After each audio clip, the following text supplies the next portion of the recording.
안녕하세요. 팔꿈치로 로블로 팔로우입니다. 드디어 전설의 4대 낙마이 4대 무에타이 선수 마지막 편 사마트 편입니다. 박수. 우선 진짜 신이 불공평하다고 느낄 만큼의 외모, 거의 연예인급 외모의 무에타이의 신, 말 그대로 인자강, 입식 타격의 끝판왕입니다. 1전 1편과 2편 쌈코와 남상노이를 합쳐놓고 거기에 외전 2.5편 라몬데코처럼 펀치를 잘 쓰는 낙마이로, 농구로 따지면 마이클 조던, 스타로 따지면 이영호라고 생각하시면 됩니다. 남상노이를 무에타이 그 자체 기술 끝판왕이라고 말했다면 사마트는 그냥 입식 타격 그 자체입니다. 뭐 비교할 수 있는 선수가 마땅히 떠오르지 않을 만큼 전무후무한 파이터로, 경량급에서 사마트의 업적과 기술력을 따라갈 파이터는 아직까지도 나오지 않고 있습니다. 자, 오늘은 4대 낙마의 마지막 편인 만큼 천천히 즐겨보도록 하겠습니다. 이런 두근거림을 안겨줄 또 다른 선수가 떠오르면 참 좋겠네요. 제 뇌를 한번 살펴보고 기억을 뒤적거릴 때가 된 것 같아요. 우선 1962년생으로 키 174cm, 평체는 거의 50에서 60kg 정도, 아니 그 이하, 그 정도로 보여집니다. 먼저 사마트의 이력을 빠르게 한번 훑고 가자면, 룸피니 4체급 챔피언, WBC 세계 복싱 패더급 챔피언이며 심지어 종합격투기에서도 뛰어난 재능을 보여 일본의 MMA 챔피언을 두들겨 팰 정도로 인자강입니다. 태국의 본토 낙마이들은 팔꿈치, 무릎 등 다소 과격하고 위험한 공격을 더 강력하게 하기 위해 정강이와 팔의 뼈에 저항을 줘 일부러 그 단단함을 높였습니다. 그래서 낙마이는 사거리에 들어오면 일단 공격을 하는데, 신체 공격 중 가장 사거리가 긴 킥 공격을 주로 사용하여 낙마이 무에타이 선수들에게는 킥싸움이 주 무기였고, 상대가 가까이 오면 펀치 공방도 치지만 비교적 클린치에 이은 니킥이나 엘보우 공격이 많았습니다. 하지만 이런 태국 본토 낙마이들에게 라몬데커가 펀치의 중요성을 알렸죠.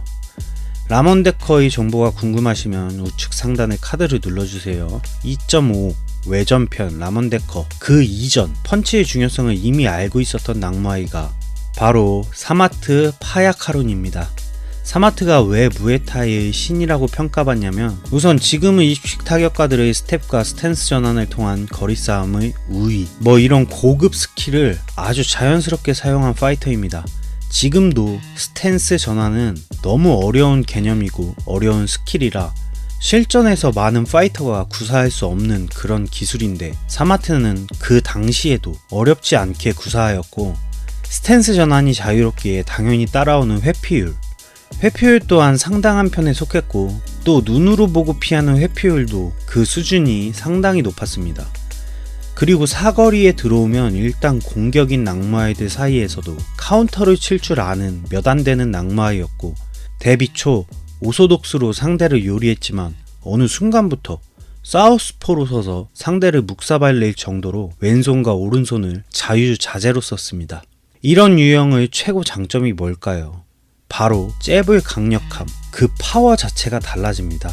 사마트 파야카룬의 원래 본명은 사마트 팁타르마이로, 사마트의 낙마이로서의 삶은 3살 때부터다, 4살이다, 11살이다, 13살이다, 말이 많은데 이건 저도 정확하다 말할 순 없지만, 제가 알기로는 10대 이전에 시작한 게 맞고, 다른 낙마이처럼 조기 교육이라기보다는 생계를 위한 낙마이로서의 삶의 시작이고, 475전, 463승, 12패, 159KO로 전설의 4대 낙마이 중에서도 독보적인 전적입니다.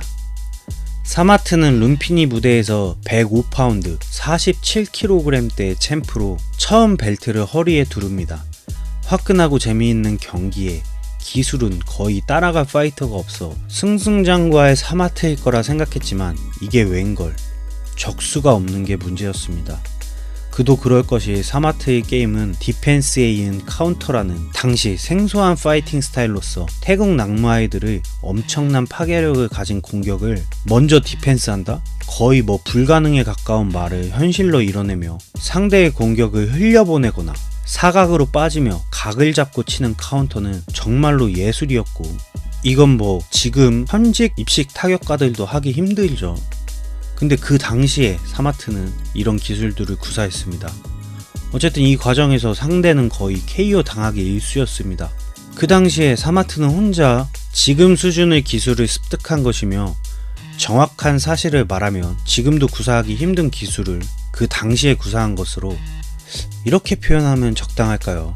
칼과 방패, 갑옷을 입고 싸우는데 혼자 총을 들고 싸우는 느낌. 거기다 총도 그냥 총이 아니라 저격총. 그러니까 당연히 상대가 없는 게 정상인 듯합니다. 그래서 사마트는 억지로 체중을 올리게 됩니다. 우리 팔로워 가족이라면 당연히 알 거라 생각되는 선수 평체, 적정 체급의 중요성. 선수 몸무게에 대한 정보가 궁금하시면 우측 상단의 카드를 눌러주세요. 어쨌든 이렇게 사마트는 체급을 올려가며 싸우기 시작하는데 말도 안 되는 건 상대를 찾기 위한 증량이 4체급 석권이라는 놀라운 결과를 만들어냅니다. 사마트는 그렇게 상대를 찾으며 5체급 석권에 도전하지만 이는 실패로 끝납니다. 바로 3편 디젤로이에게 당한 패배입니다. 그리고 제가 왜 인자강 파이터라고 말을 했고 사마트는 입식 타격 그 자체라고 말했냐면 사마트는 복싱으로 외도한 적이 있었는데 이때 11연승을 했고 챔피언에도 오릅니다. 운동을 해보신 분들은 알 겁니다. 무에타이, 킥복싱, 복싱 뭐 다 치고받고 어차피 똑같은 거 아니야? 이런 생각을 할 수 있지만 절대 아닙니다. 리듬 자체가 틀리고 완전 다른 종목의 스포츠입니다. 정말로 이건 말도 안 되는 경이로운 업적이며 심지어 복싱 데뷔전에서 10라운드를 뛰었다는 게 참 대단하죠. 테크닉의 끝판왕 인자강 파이터 사마트는 인간 사마트로서 엄청난 고뇌의 시간과 고통의 시간이 찾아옵니다. 바로 일본 입식 타격 선수와의 싸움 중 상대 선수의 선수 생명을 뺏은 일. 원래 아오키 시냐처럼 개매너, 망나니와는 거리가 먼 사마트. 사마트는 젠틀하고 상대를 배려하는 파이터인데 인간 자체가 너무 세다 보니 치열한 경기 속에 상대의 선수 생명을 의도치 않게 뺏게 됩니다. 그리고 일본인들에게 태국 낙무아이의 두려움을 처음으로 심어주고 일본이 그토록 태국 낙무아이가 일본 무대에서 활약하는 걸 두려워하게 만든 장본인이 바로 사마트. 당시 또 다른 일본의 엘리트 입식 타격가와의 싸움에서 경기를 하는데 사마트는 압도하다 못해 경기 중 상대에게 치명적인 부상을 입힌 트라우마 때문인지 봐주면서 게임을 합니다. 그런데도 상대가 안 됩니다. 심지어 이러한 일화를 바탕으로 한 일본의 만화도 있죠. 참 일본인들은 알다가도 모르겠습니다. 개인적인 생각에 이때부터 K1의 강력한 태국 본토 낙무아의 거부라는 씨앗이 일본인들 머리에서 자라고 있었는지도 모르죠.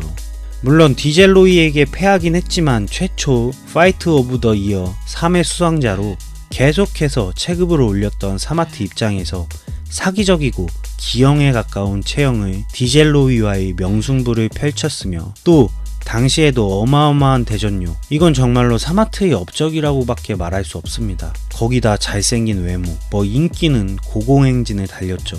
개인적으로 전설의 4대 낙무아이, 2.5 외전, 라몬데커를 포함한 5명의 낙무아이 중 가장 강력한 파이터는 사마트라고 생각합니다.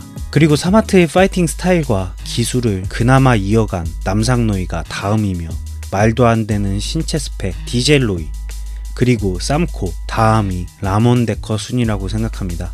태국 본토에서도 2000년 낙무아이 역사 동안 가장 위대한 낙무아이로 독보적으로 뽑히고 있는 사마트. 지금은 후배 양성에 힘을 쓰고 있는데 정말 이런 엄청난 재능의 파이터를 또 보고 싶네요.